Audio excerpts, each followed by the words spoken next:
cooled, by this cooling, this would maybe be a little bit more solidified. Okay? Well, it would all... It would all gelatinize, if you will, and kind of set up so that it wouldn't be wouldn't have as much liquid. Right. But now we're gonna. Here's the test. See if it comes out. You know what?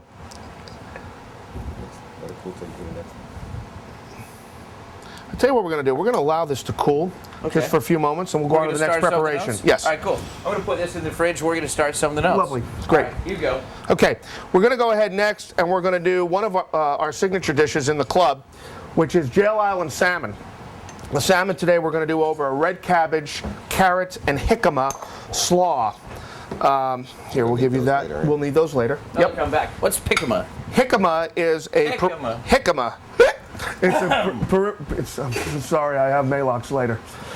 Is a Peruvian root vegetable that is like so. Okay. And very crispy. It kind of tastes a little bit like apple, if you will. And I love to use jicama not only in preparations like this, I love to use it on crudités because it is a wonderful summer raw vegetable. And as I'm awaiting, I've got some fresh... let's see, what is a crudité? Crudité vegetables, if you will, with dip. There you go. Okay, so the salmon right in front. This would be this. That is correct. Of it all. That's what we call a salmon from Jail Island, if you will, which is up in the northwest. Jail Island, absolutely some of the most beautiful wild salmon that comes out of there. Thank you for saying that. Wild salmon. It's not the caged salmon. No, it's not. It's not farm raised like you see. That's no good. That's not good salmon. I don't know that it's not good. It's not up to the quality that I look for in the club for my members because I think that they deserve and want better. All right, so Brock's going to bring in salmon. Brock's going to bring in the salmon. I've got a skillet already hot. Okay. We have a little bit of olive oil. This is kosher salt. Okay. And I've got a little bit of white pepper. And I'm going to take the salmon, skin side up, like so, and right in. Let's go ahead and do the salsa. Salsa. So the salsa, I have some peppers, some onions. More peppers. I have some tomato. I have some mango, if you will. Now, what's the technical term for how low those have been chopped, dicely? Actually, the term is macédoine, which is a very, very fine, dice. Yes. Right. So I'm just going to go ahead and I'm going to turn this. You always want to turn it away from you, right? That is correct. We don't want to burn the host. Okay. There we go. Now, what's that, pineapple? A little bit of pineapple. All right. And I have my cilantro, if you will.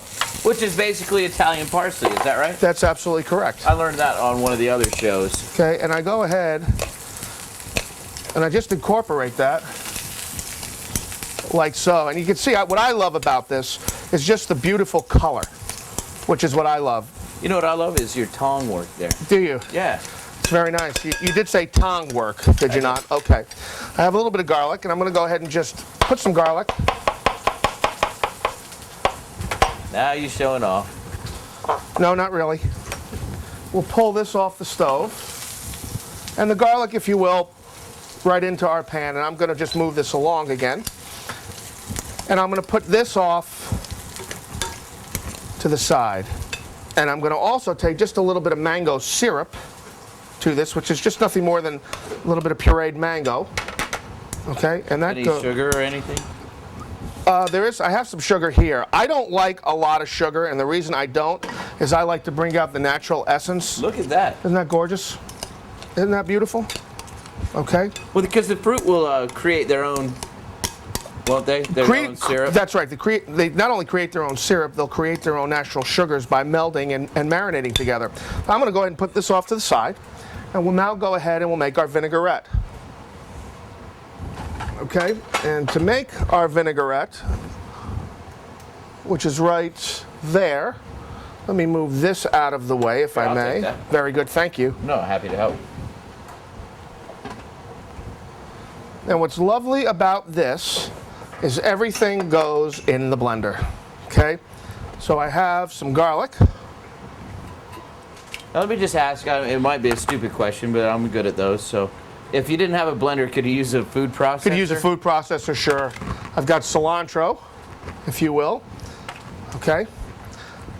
Got a little bit of honey, and I'll add a little bit of honey to that, if you will, like so.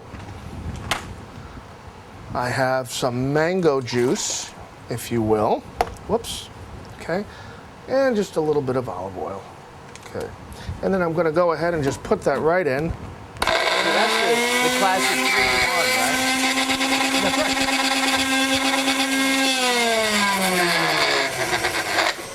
See what this looks like. Lovely. That's going to be just awesome. And it smells good to boot. Okay. So now, Into the bowl. yeah, now what I'm going to do is I'm going to mix up my slaw. And I love hot food on cold, if you will, because I like the sensation that that does to your mouth. So what we're going to do is I have some red cabbage, and I have a little bit of, and we'll go ahead and take some cabbage, if you will, okay? And I have some carrots, and we